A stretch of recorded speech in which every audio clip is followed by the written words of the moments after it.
Hi friends, welcome back to our channel Anand Mamata vlogs. అందరు ఎలా ఉన్నారు? బాగున్నారా? మేమైతే చాలా బాగున్నాం.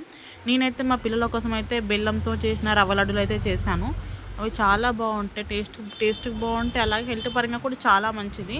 అందుకని పిల్లలకి బొక్కలకి బలంగా ఉండాలని, అలాగే రక్తం తక్కువ ఉంటే పెరగనీకి ఈ బెల్లం చాలా ఉపయోగపడుతుంది. అందుకని మా పిల్లలకి హెల్త్కి చాలా బాగుండాలని బెల్లము రవ్వను మంచి కలిపి లడ్డులు అయితే వేసాను. ఫస్ట్ ఉప్మా రవ్వ, సన్న రవ్వ అయితే మంచిగా నెయ్యిలో వేయించుకొని పక్కకు పెట్టుకోవాలి. అందులోనే కొంచెం ఉప్మా వేగాక కొబ్బరి తురుము, పచ్చి కొబ్బరి తురుము వేసి మంచిగా వేయించాలి, పక్కకు పెట్టాలి. తర్వాత బెల్లంని సన్నగా కట్ చేసి పాకం అయితే పట్టిన పాకంలో ఇలాచీ పౌడర్ అయితే వేసాను. స్మెల్కి బాగుంటుంది, టేస్ట్ కూడా బాగుంటుంది. వేసాక మంచిగా పాకం మంచిగా దగ్గర కావాలి. మంచి దగ్గరికి అయినాక ఈ వేయించుకున్న ఉప్మా రవ్వని పాకంలో కలపాలి.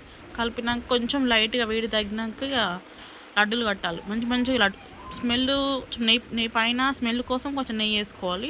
టేస్ట్ పరంగా బాగుంటుంది, స్మెల్ పరంగా బాగుంటుంది. అవి పిల్లలు రోజు ఒక్కటినే లడ్డు తిన్నారంటే వాళ్ళకు బొక్కలు చాలా బలంగా తయారవుతాయి. అలాగే కొంతమంది పిల్లలకు బ్లడ్ చాలా తక్కువ ఉంటుంది. అందువల్ల ఇది రోజు ఒక లడ్డు తిన్నారనుకోండి, బ్లడ్ చాలా ఇంప్రూవ్ అవుతుంది, మంచిగా ఉంటుంది, పిల్లలకి హెల్త్ పరంగా బాగుంటుంది. అందుకని మా పిల్లల కోసం అయితే నేనైతే ఈరోజు ఈవినింగ్ అయితే ఇదైతే రెడీ చేసిన.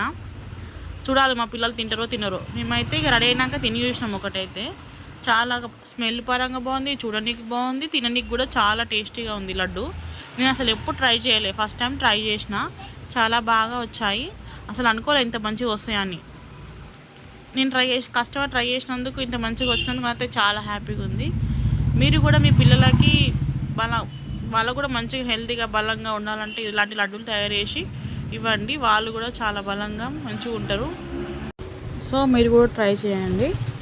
అలాగే ఎలా వచ్చాయో కామెంట్ బాక్స్లో కామెంట్ చేసి చెప్పండి. నేనైతే అసలు రోజు పిల్లలకి ఏదో ఒక పెట్టాలని అనుకుంటూనే ఉంటా, కానీ వీలు కాదు.